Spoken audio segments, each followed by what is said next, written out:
Hello दोस्तों, मैं हूं Kashdeep Verma. Hindi voice notes YouTube channel में आपका स्वागत है। दोस्तों, आज के इस वीडियो में हम लोग राष्ट्रीय प्रतीक के बारे में पढ़ेंगे, जैसे कि राष्ट्रीय ध्वज, राष्ट्रीय चिन्ह, राष्ट्रीय गीत, राष्ट्रीय गान, राष्ट्रीय जलीय जीव, राष्ट्रीय पशु, राष्ट्रीय पंचांग, इन सब के बारे में पढ़ेंगे। दोस्तों, किसी भी प्रतियोगी परीक्षा के दृष्टिकोण से ये टॉपिक भी बहुत इंपॉर्टेंट है, क्योंकि इस टॉपिक से भी बहुत सारे क्वेश्चन पूछे जाते हैं। तो चलिए आज का वीडियो स्टार्ट करते हैं। और वीडियो स्टार्ट करने से पहले आपसे एक रिक्वेस्ट है, अगर अभी तक आपने हमारे चैनल हिंदी वॉइस नोट्स को सब्सक्राइब नहीं किया है तो प्लीज चैनल को सब्सक्राइब करें, बेल नोटिफिकेशन को ऑन करें और हमारे वीडियो को लाइक शेयर जरूर करें। तो चलिए वीडियो स्टार्ट करते हैं। सबसे पहले देखते हैं हम लोग राष्ट्रीय ध्वज के बारे में। देखिए, भारत का जो राष्ट्रीय ध्वज है उसे तिरंगा कहा जाता है। तिरंगा, ठीक है। इसका जो अभिकल्पना किया था वह पिंगली वकैया के द्वारा किया गया था और राष्ट्रीय ध्वज को 22 जुलाई 1947 को संविधान सभा द्वारा अपनाया गया था। राष्ट्रीय ध्वज को 22 जुलाई 1947 को संविधान सभा के द्वारा अपनाया गया था। उसके बाद 14 अगस्त 1947 को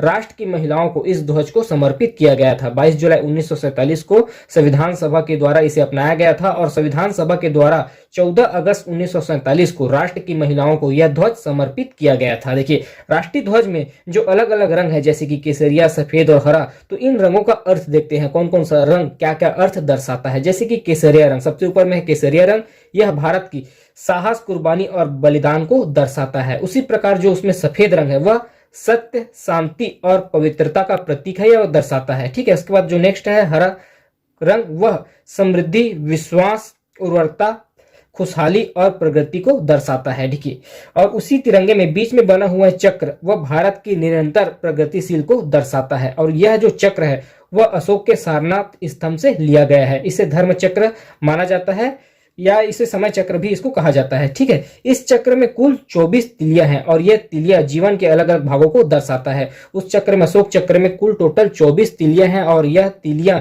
जीवन के अलग अलग भागों को दर्शाता है। जैसे कि उन 24 तिलियों का अर्थ देखते हैं। प्रेम, बहादुरी, धैर्य, शांति, उदारता, अच्छाई, भरोसा, सौम्यता, निस्वार्थ भाव, आत्म बलिदान, आत्मनियंत्रण, सच्चाई, नेकी, न्याय, दया, आकर्षण, शीलता, नम्रता, हमदर्दी, संवेदना, धार्मिक ज्ञान, नैतिक मूल्य, धार्मिक समझ, भगवान का डर और भरोसा या उम्मीद। तो ये 24 अर्थ को, उनकी जो 24 तिलियां हैं, ये 24 प्रकार के अर्थ को दर्शाता है। उसके बाद देखते हैं उसका आकार। देखिए, लंबाई और चौड़ाई का अनुपात, ध्वज के लंबाई और चौड़ाई का अनुपात 3:2 होना चाहिए। इसके लिए कुछ स्पेशल मेजरमेंट भी तैयार किया गया है, जैसे कि 36 गुणा 24 इंच, 72 गुणा 48 इंच, 144 गुणा 96 इंच, 252 गुणा 168 इंच। कुछ स्पेशल आकार भी इसके लिए डिजाइन किए गए हैं। ठीक है। और एक चीज ध्यान रखिए कि पहले कांग्रेस पार्टी का जो ध्वज तिरंगा जैसा था, बस चक्र के स्थान पर चरखा लगा हुआ था। पहले जो कांग्रेस पार्टी का जो ध्वज था वह तिरंगे के समान ही था, लेकिन चक्र की जगह गांधी जी का चरखा लगा हुआ था। उसके बाद देखते हैं ध्वज संहिता की।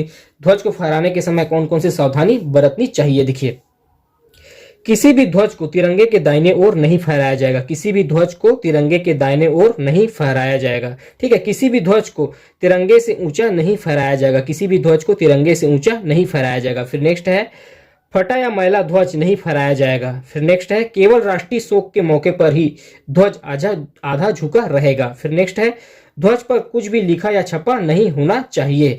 नेक्स्ट है विशेष अवसरों पर इसे रात में भी फहराया जा सकता है। ध्वज को विशेष अवसरों पर रात में भी फहराया जा सकता है। देखिए, 23 जनवरी 2004 को सुप्रीम कोर्ट ने अपने एक निर्णय में कहा कि नागरिकों द्वारा राष्ट्रीय ध्वज को फहराया जाना अनुच्छेद 19(1)(a) के तहत मौलिक अधिकार है।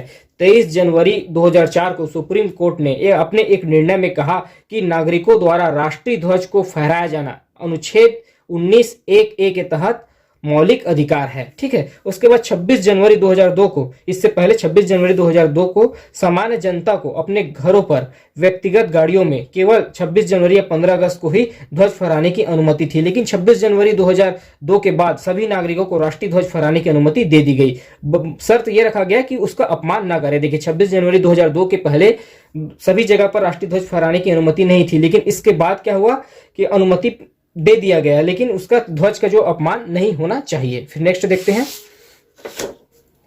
नेक्स्ट है हम लोगों का राष्ट्रीय चिन्ह। देखिए इसको लिया गया है अशोक के सारनाथ स्तंभ से, जो कि यूपी में स्थित है। राष्ट्रीय चिन्ह को 26 जनवरी 1950 को स्वीकृत किया गया था। देखिए राष्ट्रीय चिन्ह में कुल 4 शेर हैं जो एक दूसरे से पीछे जुड़कर खड़े हुए हैं, लेकिन सामने से देखने पर केवल 3 ही शेर दिखाई देते हैं। ठीक है, राष्ट्रीय चिन्ह में लिखा हुआ है सत्यमेव जयते, जिसकी भाषा है संस्कृत और लिपि है देवनागरी की। इसका अर्थ है केवल सत्य की जीत होती है। उसका नेक्स्ट देखते हैं राष्ट्रीय पशु बाघ। देखिए भारत का जो राष्ट्रीय पशु है वह बाघ है। 1972 से पहले भारत का राष्ट्रीय पशु शेर था।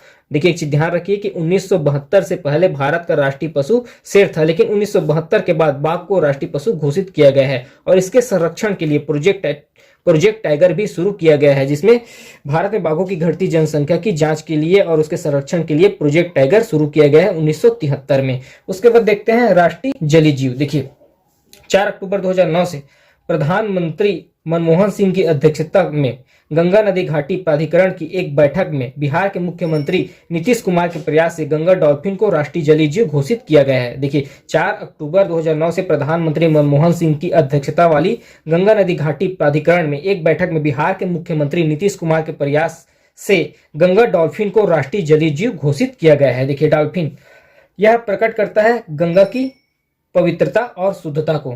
यह एक स्तनधारी जीव है और यह शुद्ध और मीठे पानी में ही जीवित रहता है। देखिए डॉल्फिन गंगा की पवित्रता और शुद्धता को प्रकट करता है। यह एक स्तनधारी जीव है और यह शुद्ध और मीठे पानी में ही जीवित रहता है। उसका नेक्स्ट देखते हैं राष्ट्रगान जन गण मन। देखिए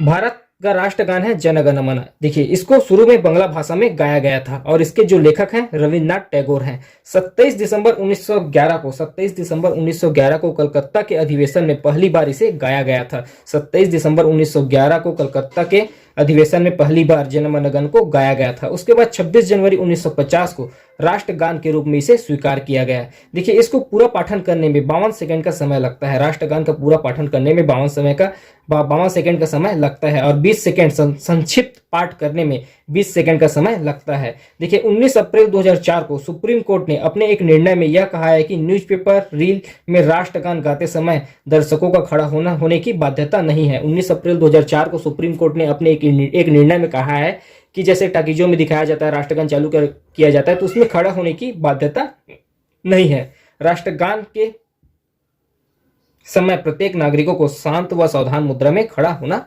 चाहिए। फिर नेक्स्ट देखते हैं।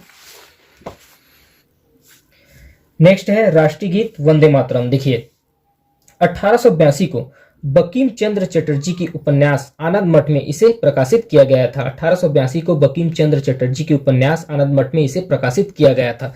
फिर 1896 में पहली बार भारतीय राष्ट्रीय कांग्रेस सत्र में इसे गाया गया था। 1905 में बंगाल विभाजन के समय भी इसे गाया गया था। उसके बाद 24 जनवरी 1950 को राष्ट्रीय गीत के रूप में इसको मान्यता प्राप्त हुआ वंदे मातरम को। उसके बाद देखते हैं राष्ट्रभाषा। देखिए भारत की कोई भी राष्ट्रीय भाषा नहीं है। भारत 22 भाषाओं को आधिकारिक भाषा के रूप में जगह दिया गया है। भारत के द्वारा 22 भाषाओं को आधिकारिक भाषा के रूप में जगह दिया गया है। राज्य सरकार अपनी आधिकारिक भाषा चुनने के लिए स्वतंत्र है। कोई भी राज्य सरकार भारत में अपनी आधिकारिक भाषा चुनने के लिए स्वतंत्र है। देखिए केंद्र सरकार अपने कार्यों के लिए हिंदी और अंग्रेजी को आधिकारिक भाषा के रूप में प्रयोग करती है। केंद्र सरकार अपनी आधिकारिक कार्यों के लिए हिंदी और अंग्रेजी भाषा को प्रयोग करती है और राज्य सरकार अपनी भाषा चुनने के लिए स्वतंत्र है। उसके बाद देखते हैं राष्ट्रीय पंचांग। देखिए भारत सरकार ने स्वतंत्रता के समय इसी सदी पर आधारित ग्रेगोरियन पंचांग को अपनाया था।